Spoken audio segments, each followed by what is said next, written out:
Hello, my name is Zay. You ever wonder if your PSO2 gear is still good for NGS? Or you ever think about swapping to NGS gear? Or some kid in public gear check you and then gear sham you because you're wearing PSO2 gear? Well, tell them to fuck off. Anyway, in this video, we will be talking about the pros and cons for both PSO2 and NGS gear. And most importantly, help you decide if you should swap over to NGS gear. Let's get started. So we are in NGS right now, but what makes PSO2 gear good and valid? Let's start by looking at the weapon. Since we might have different affixes on PSO2 weapon, let's just assume we have a crass weapon. Around 7 to 8% damage affixes on weapon and some damage variance and PP cost reduction. Comparing NGS weapon to PSO2 weapon, you will have more raw stats, around 40 more attack. And sure, you can push the affixes to have around the same percentage as your PSO2 weapon, but keep in mind that NGS gear has a higher gap between the minimum and the maximum damage. Instead of 85% to 100% like PSO2 gear, you will have 75% to 100%. That 10% extra is a lot.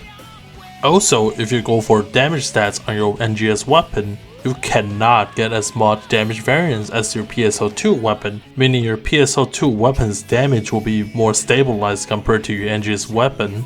Also, don't forget, there are those SSAs in PSO2 on weapon to reduce your PP cost. Now we move on to unit. We will assume that we have PSO2 unit affixed with around 6 to 8% damage, and with some damage variance, maybe 2 to 3%. Since PSO2 unit and NGS are only 3-star at max, making a 4-star NGS unit will make yourself pretty tanky compared to PSO2 unit. NGS affix can be good if you actually put time into farming them. It can go up to 6 to 8% damage as well, but at the cost of not having damage variance.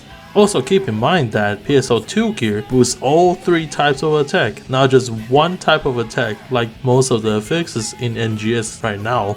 So if you ask me if I think NGS gear is better, well, my answer to that is yes, but with a great cost. You'll have to farm a fuck ton in the open world area and get a fuckload of capsule and materials.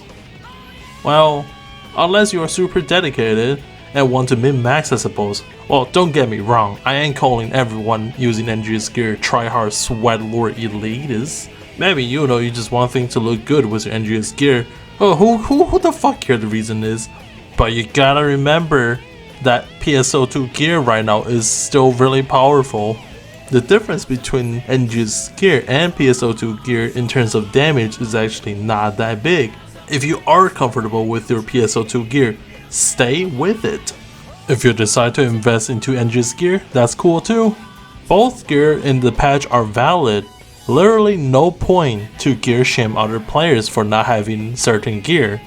This is a fucking PvE game. Kids need to understand they are just ruining the community for doing that by showing their gear or BP. Sure, you got big BP, but you know what I got? I got bigger D. What the fuck cut me off? I said DPS, not what the fuck you thinking? Anyway, which doesn't mean shit. So don't be affected by those assholes. If you know what you're doing, keep doing it. Worry about gearing later when 5-star actually become a thing and release in goddamn who knows how long, maybe December, I suppose. That's a pretty long time from now, just saying. You got any thought for PSO2 gear or NGS gear? You planning to swap to NGS gear or not? Well, you can let us know in the comment section. That'll be it for this video. Thank you guys for watching. My name is Day. See you next time.